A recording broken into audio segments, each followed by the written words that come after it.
xamante ni mi ngi nekk aéroport Blaise Diagne international Blaise Diagne ñi ngi préparé aussi pour installer benn unité canine au niveau de Touba Fall mais aussi à Mbour. Mais li ci am solo mooy ba sa cappaandoo ga légion de gendarmerie bu si nekk da ngay am benn unité canine bu lay jàppale ci liggéey bi. parce que li ngay wax ci aéroport bi am na solo xaj yi di fa yi ni mel di fa nekk parce que aéroport international Blaise Diagne c'est l'un des meilleurs aéroports d'Afrique, on l'a dit récemment avec les équipes d'Abdoulaye Dièye et le ministre des Transports aériens Doudou Ka.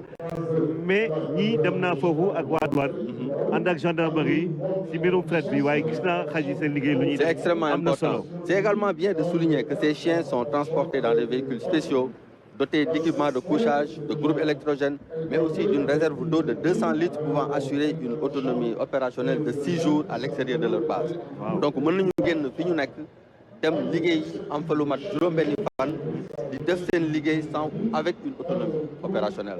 loolu dafa am solo pour que ñu souligner ko boo xoolee gis nga groupe électrogène yaa ngi noonu ci biir oto yi moom mooy oto yi nga xamante ni lépp li ñuy soxla mi ngi si biir bu ñu génnee tey mën nañoo def juróom-benni fan si biti te duñ soxla dara ñii di ñëw nag ñooy section spéciale waaw xaj yu doy waar la c'est très important extrêmement important waaw kii ñu gis nii di ñëw moom mooy lieutenant Aïssatou Cissé Diagne moom moo nekk ci kaw section spéciale chargée de la protection de l'environnement muy unité spéciale bu am solo boo nga xamante ni thème ren bi li ñu ci wax mooy protection des ressources naturelles ñoom dañ ci jouer rôle bu am solo seen mission c'est de lutter contre toutes les formes d'agression de l'environnement notamment l'extraction illicite de sable marin waaw ñu koy tàccu elle est diplômée jigéen la plongeur la day def plongée sous-marine nekk mécanicien am loolu taxawaay bu am solo ci section bi nga xamante ni moom la nekk ci kanamam ñoom ñoo nekk ni di jàll ñoom dañuy liggéey ci lépp loo nga xamante ni mooy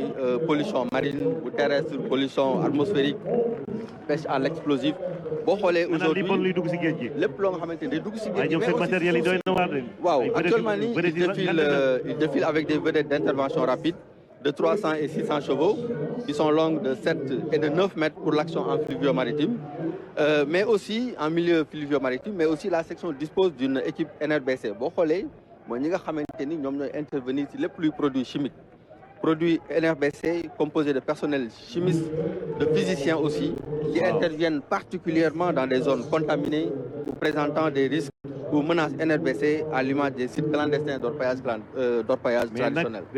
dañ ko wax te da ngeen di nëbbatu parce que lii. waaw lii am na solo ay mbir yu bees la am na solo lii moo leen di permettre ñu mën a intervenir ci zone bi nga xamante ni dañ ko contaminé wala yu mel noonu. moto yi nag moto yi ñoom noo ñuy permettre ñu mën a def la surveillance des plages moom la ñuy wax les quads. donc littoral bi yëpp moto yu mel nii lañ fa yore pour mën a def des patrouilles parce que suuf si dafay bari donc c'est pas adéquat ñu yóbbu fa ay oto donc loolu moo tax. ñu fa yóbbu yi. c'est 700 kilomètres de côte. voilà may profité aussi ci occasion bi di nuyu sunu naataango yi nga xamante ni waa Saint-Louis mais ak waa Gambie ñi nga xamante ni ñoo nekk Misega ay ñoom Touré ñoom Camara muy sunuy xarit ñoo xamante ni sama ñoom xarit yeneen yi Arona Sarr ñi nekk Centrafrique ñi nekk Congo ñoom ñëpp ñu ngi leen nuyu ñi nekk Mali. donc c'est l'occasion vraiment pour di leen xalaat bu baax xam naa ne ñoom aussi ñu ngi ñuy seetaan di bëggee ak ñun ci li nga xamante ni mooy suñu fête nationale. ana waa drone yi borom drone yi. waaw drone yi nag ñoom ñoo nekk dañoo am Tafa drone ah. waaw RTS mooy suñu drone en chef. drone yi nag xaw na wuute kii unité bu bees la boo nga xamante ni dañ koy soog a teg. l'escadrille de drone d'appui de la gendarmerie est une nouvelle unité. de la Légion de gendarmerie de l'air et des transports aériens. Il est placé sous les ordres du capitaine Medoune Ndiaye. Elle est rattachée à la section aérienne de la gendarmerie nationale et est compétente sur toute l'étendue du territoire. Donc ñoom fépp ci Sénégal la ñu mën a dem.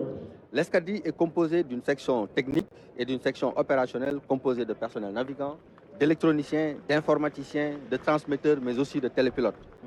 Elle a pour mission de soutenir les unités engagées au sol, non seulement dans la recherche du renseignement, mais aussi dans l'appui feu, notamment dans la saturation entraînante des zones tenues par les manifestants à partir de la 3e dimension. Li ci bëgg a signaler aussi mooy l'unité dispose de plusieurs types de drones destinés soit au maintien de l'ordre, soit à la surveillance opérationnelle de moyenne et longue portée couvrant des rayons pouvant aller jusqu'à 120 km. 120 km drone yi daf koy dem. téeméer ak ñaar fukki kilomètres. voilà yenn yi pour surveillance la yenn yi pour ay lance-grenade la. mais surveillance drone buy lancer grenade. day lancer grenade yi ngay gis nii dañuy ñëw mën nañu dem ba tim manifestants yi sànni fa ay grenade donc continuer def seen liggéey de surveillance. man de gis naa ay drone yuy béy yuy arrosé ay tool fële incubateur bu Mboro bi ak professeur Aïssatou Sow Sall waaye drone buy sànni grenade moom waaw yi ñoom dañuy sànni ay grenade yi mu nekk unité bu bees tax boo xamante ni ngeen di nëbb bëri na lool. waaw loolu du nëbbatu mais lu nekk ak waxtu bi mu war a génne donc en tout cas ñi ngi remercier le haut commandement si liggéey bi nga xamante ni mi ngi koy def pour accompagner les personnels si liggéey bi ñu leen dénk di leen ko yombalal di leen ko yombalal di leen jox les moyens qu'il faut di ko moderniser nag aussi. dañoo bëri sax je vois les yeux de Moustapha Ndiaye qui te scintiller parce que lui il aime tellement les drones mais les drones d'une telle capacité amaguñu ko quand même. am na si 10 unités yoo nga xamante ni benn bu si nekk dafa autonome. mais lii dafa laaj formation il faut nga insister si loolu parce que lii capital ay nit ñoo koy doxal. formation lépp loo fi gis ay nit ñoo koy doxal. boo xoolee seen biir am na ay personnel navigant am na ay électroniciens am na ay informaticiens am na ay transmetteurs mais aussi des télépilotes. et ça c'est important. ñii nag ñoom ñooy détachement sécurité routière mooy ñoom capitaine Malick Faye moo nekk seen kanam. Cette unité est destinée à préparer les personnels spécialisés dans la gestion de la sécurité routière. Ils sont implantés à la caserne générale Wali Faye de Mbao et le centre va accueillir des personnels civils comme militaires, nationaux comme étrangers, désireux d'être formés à la conduite automobile, à la conduite motocyclette, mais aussi à la sécurité routière. Donc sa mission consiste à promouvoir la sécurité des personnes et des biens sur les axes routiers, de protéger les infrastructures et les moyens de transport et de limiter les risques d'accident sur la circulation routière. Ils sont sur l'autoroute, ils sont il y a une bonne politique de sécurité routière. Commandement bi créé ay brigades routières yu bare yóbbu leen ci dëkk yi parce que tali bi moom bëri na ay victimes ñu def nag sul noonu donc commandement bi créé les brigades routières créé unité yi donc pour renforcer leen ci li nga xamante ni mooy formation boobu. Bataillon des transmissions aujourd'hui, lieutenant-colonel Sekou Keïda, je passe la main au colonel Koulibaly. Oui, directeur de la TIRPA. Commence donc le défilé militaire, le défilé donc des unités des armées. Donc le bataillon des transmissions, donc c'est l'unité qui est chargée en fait d'assurer les communications au sein des armées. Ils sont en même temps chargés de tout ce qui est informatique au sein des armées. Donc le détachement qui passe est effectivement aux ordres du chef de corps du bataillon de transmission. Il appuie parmi ses missions donc il appuie le commandement pour les missions tactiques et jusqu'au niveau stratégique, également l'appui logistique par l'équipement organique des unités. Ils sont là, c'est des hommes et des femmes concentrés sur leur engagement pour la nation. Voilà, donc vous pouvez voir parmi les équipements donc des véhicules qui peuvent être, c'est des véhicules tactiques qui assurent donc la liaison entre les différentes unités lorsqu'elles sont engagées sur le terrain, notamment même dans des zones où avec de grandes antennes sur les véhicules. Ça sert à quoi? Ça sert à assurer la liaison entre les unités lorsqu'elles sont déployées. La haute technologie, dans les armées, on sait que même pour Internet, tout ça là, ça a commencé avec les militaires. Tout à fait. C'est de la haute technologie. Ñoom xarala yu bees yi ñoo si jiitu. Ndax comme on dit, qui veut la paix prépare la guerre, comme le disaient certains auteurs tels que Végès au IVe siècle. Ku bëgg a jàmm moom da ngay fagaru d'abord. Waaw, comme ça. Tout à fait. Képp kuy jéem a indi ay jikko yoo xamante ne àndul ak jàmm rek mu xam sa tolluwaay. Lii lan la mon colonel? Donc celui-là c'est le premier bataillon d'infanterie qui passe. Infanterie mooy lan suñ ko waree tëgg si wolof. Infanterie mooy.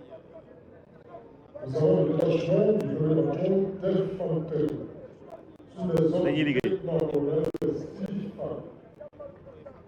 waaye mooy fantassin. dañuy woowee fantassin exactement. ma nga.